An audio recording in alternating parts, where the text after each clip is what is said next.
एक देश एक चुनाव को लेकर देश भर में आंदोलन हो रहा है। लोकसभा में भी आज संशोधन विधेयक पेश किया गया है और पेश होने के बाद जो है जगह जगह पर विरोध प्रदर्शन फिर से शुरू हो गया है। विश्वविद्यालय में है, भागलपुर के तिलका मांझी भागलपुर विश्वविद्यालय में है और यहाँ छात्र राजद के द्वारा आज कुलपति के आवास का घेराव किया गया और यहाँ पर भी विरोध प्रदर्शन जारी है। लेकिन यहाँ पर मुद्दा यह है कि विश्वविद्यालय के अंदर एक देश एक चुनाव पर परिचर्चा नहीं होनी चाहिए। अगर ऐसा होता है तो और भी कई अन्य मुद्दे हैं, इस पर भी विश्वविद्यालय प्रशासन को परिचर्चा करवानी चाहिए। क्या कुछ मुद्दे आप देख रहे हैं, विरोध प्रदर्शन हो रहा है, नारेबाजी भी हो रही थी। बातचीत करेंगे कार्यकर्ताओं से, क्या मांग है, क्यों प्रदर्शन कर रहे हैं विश्वविद्यालय में और घेराव भी किया है आज कुलपति आवास का। हम लोगों का मांग ये है कि जब विश्वविद्यालय जैसे जगहों पे ये एकेडमी का यहाँ इंस्टीट्यूशन होता है, यहाँ से शिक्षा से छात्र निकलते हैं, हर जगह समाज में जाते हैं, शहर में जाते हैं, तो जब यहाँ वन नेशन वन इलेक्शन जैसे मुद्दों पे डिबेट हो सकता है तो आरक्षण पे क्यों नहीं, जातीय आधारित जनगणना पे क्यों नहीं, धर्मनिरपेक्ष भारत श्रेष्ठ भारत पे क्यों नहीं। ये कुलपति का सिर्फ अपने आकाओं को खुश करने के लिए, संघ को खुश करने के लिए भाजपा के एजेंडे पे काम कर रहा है ताकि इन्हें और कुछ मिले अलग से। तो हमारा मांग यही था कि यहाँ पे जातीय आधारित जनगणना। एक पत्र दिखाया गया था, आप लोगों को कहा गया था कि ये राज्यपाल का आदेश है कि ऐसा करना। वो एक झूठा पत्र था। जिस तरह से कुलपति ने वो पत्र दिया वो प्रेस विज्ञप्ति था, वो कोई लेटर या पत्र नहीं था कि वो राजभवन का झूठा हवाला दिया गया कि ये राजभवन का है, ये हमारे तरफ से नहीं है। मैंने आपको छात्र राजद क्या सोचती है, वन नेशन वन इलेक्शन होना चाहिए, नहीं होना चाहिए? अगर नहीं होना चाहिए तो क्यों नहीं होना चाहिए? छात्र राजद सिर्फ ये कह रही है कि जब वन नेशन वन इलेक्शंस पे यूनिवर्सिटी में कार्यक्रम हो सकता है, सेमिनार डिबेट हो सकता है, तो आरक्षण पे क्यों नहीं, जातीय आधारित जनगणना पे क्यों नहीं, श्रेष्ठ भारत धर्मनिरपेक्ष भारत श्रेष्ठ भारत पे क्यों नहीं। छात्र राजद का ये मांग है, इस पे भी परिचर्चा करवाए।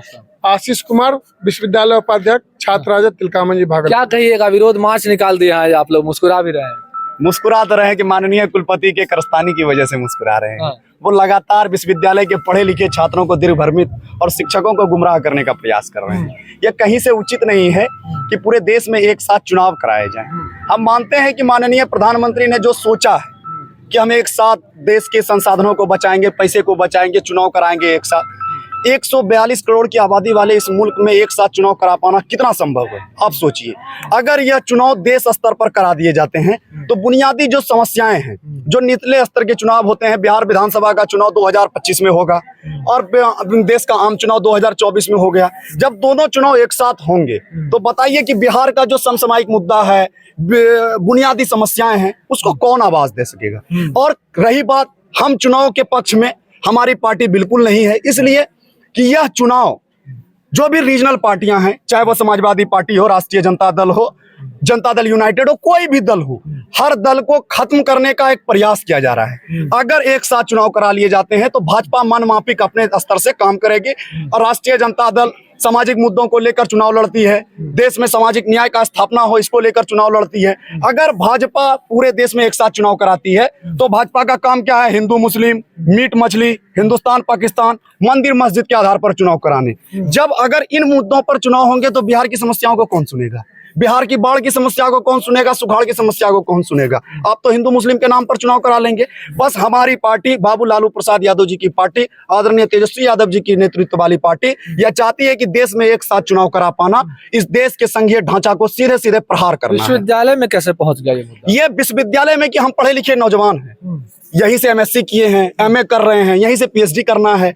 हम समझते हैं कि अगर यहाँ के पढ़े लिखे उन तबकों को समझाया जाएगा, माइंड वॉश किया जाएगा, देखिए ले एक साथ चुनाव करबे तो देशों में रुपया बची जेतो, सुरक्षा की जिम्मेवारी कौन लेगा? अगर रुपया आप बचा रहे हैं, सुरक्षा की जिम्मेवारी कौन लेगा? एक स्टेट में चुनाव कराने के लिए आपको एक साथ हजारों फोर्स लगाने पड़ते हैं, पूरे देश में एक साथ चुनाव कराइएगा, ये किसको सिखा रहे हैं? हम जब पढ़े लिखे लोग हैं, हम देश के एजेंडे को पढ़ रहे हैं, देश के संविधान को पढ़ रहे हैं, बाबा साहब की तस्वीर है हमारे सामने, दीजिएगा, बाबा साहब की तस्वीर हमारे सामने है, हम इसकी तस्वीर से इन्होंने इस देश के संविधान को दिया और आज हम इनके संविधान को कुचल कर एक साथ एक पूरे देश में चुनाव करा दें, ये संभव है? हम पढ़े लिखे लोग हैं, हमारी जिम्मेवारी बनती है कल के नौजवान जब आएंगे वो हमसे पूछेंगे उमर साहब आप बताइए कल जब देश लूट रहा था विश्वविद्यालय में माननीय कुलपति भाजपा के एजेंडे को लागू कर रहे थे तो आप कहाँ थे। हम कल के दिन डकार मार के कहेंगे कि हाँ मैं माननीय कुलपति की आंख में आंख डालकर भाजपा के एजेंडे लागू और आरएसएस के एजेंडे को लागू करने का विरोध कर रहा था। इस वजह से मैं आज एक राष्ट्र और एक चुनाव को लेकर इस विश्वविद्यालय परिसर में छात्र राजद के बैनर तले विरोध क्या कदम रहेगा आपका अगर मांग पूरी नहीं हो? अगर मांग पूरी नहीं होती है हम चाहते हैं कि माननीय कुलपति जिस आदेश को लगातार राजभवन का आदेश बता रहे हैं एक ठोस चिट्ठी दिखाएं कि हमें माननीय राज्यपाल का आदेश आया है, मैं इन परिचर्चाओं को कराऊंगा। अगर आप उस आदेश को दिखाते हैं तो हमारी भी मांगे हैं, बाबू लालू प्रसाद हो या फिर तमाम सामाजिक न्याय पर आस्था रखने वाले नेताओं की विश्वास है कि यहाँ राज्य में यहाँ विश्वविद्यालय में जातिगत जनगणना संख्या अनुपात हिस्सेदारी धर्मनिरपेक्ष भारत श्रेष्ठ भारत पर भी परिचर्चा हो ताकि जो बहुजन समाज के बच्चे हैं उनको उनकी हक और अधिकार की जानकारी मिले। ऐसा नहीं हुआ तो क्या कीजिएगा? हमारी जो भी नेतृत्व तय करेगी, हमारी कमेटी जो भी तय करेगी हम उनके साथ हैं और हमें जो जानकारी है कि अगले 7 दिनों तक 8 दिनों तक का कार्यक्रम तय है, उस कार्यक्रम के आलोक में लगातार जो भी आंदोलन होगा मीडिया बंधुओं को जानकारी और सूचना प्राप्त। क्या नाम हो आपका? उमरताज, छात्र राजद के कार्यकर्ता। चलिए तो छात्र राजद के कार्यकर्ता हैं, एक बार फिर तस्वीरें देख लीजिए। ये सभी जो हैं विश्वविद्यालय में प्रदर्शन कर रहे हैं, कुलपति आवास का घेराव करने के लिए अभी पहुंचे हुए थे और लगातार नारेबाजी कर जो है वो सरकार के खिलाफ विरोध प्रदर्शन जता रहे हैं। वन नेशन वन इलेक्शन के खिलाफ कहीं ना कहीं विरोध प्रदर्शन जता रहे हैं। और जानकारी के लिए बता दें कि आज लोकसभा में भी संशोधन विधेयक पर जो है चर्चा होनी है और इस चर्चा में क्या कुछ निकलकर सामने आएगा यह देखना शेष है। लेकिन जगह जगह पर विपक्षी पार्टियों द्वारा विरोध प्रदर्शन अभी से शुरू हो गया है। भागलपुर से TV9 के लिए मैं शिवम।